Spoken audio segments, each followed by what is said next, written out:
You're watching Satluj TV News. I'm Angus Scott in London. Flanked by priests, Hindu nationalist Prime Minister Narendra Modi inaugurated a new Indian Parliament yesterday, in a ceremony steeped in religious symbolism but boycotted by opposition parties.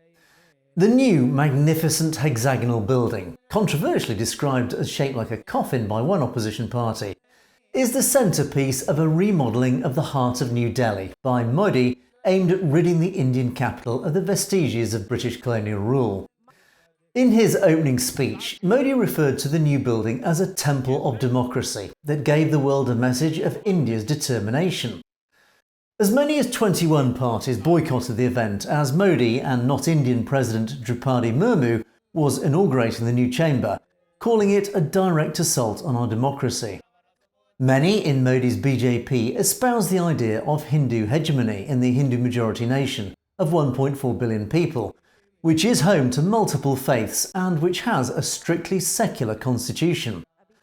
Sunday's ceremony also took place on the birth anniversary of Vinayak Damodar Savarkar, an important Hindu ideologue who was a mentor to the assassin of independence hero Mahatma Gandhi. The timing and Modi's involvement in this momentous event for India's future thus sparked controversy amongst much of India's opposition. Senior Congress leader Rahul Gandhi publicly likened the event to Prime Minister Modi's coronation, echoed by party colleague Jairam Ramesh, who compared yesterday's inauguration to 1947. Whilst he said 1947 was the birth of a new democratic nation, he condemned the inauguration as a shameless self-coronation for Narendra Modi. He also referred to deliberate misinformation being reported by India's mainstream media throughout this year.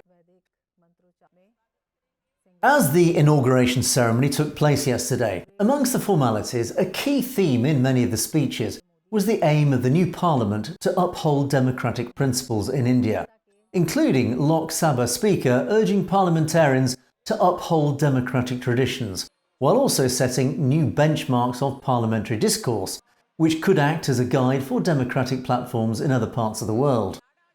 In a written message that was read out during the inauguration, President Murmu also said the new parliament building was a living example of India's commitment to preserve its democratic traditions.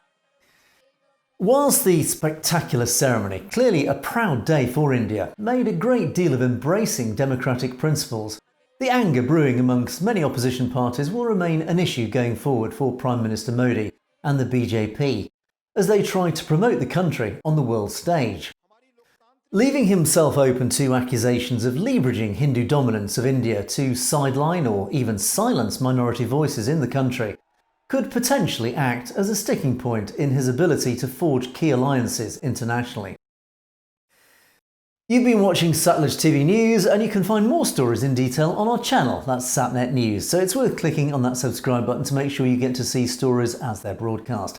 And don't forget, if you have any comments or opinions on any of our news stories, you can comment below, or indeed drop us a direct message at message@satlujtv.com. I would love to hear from you.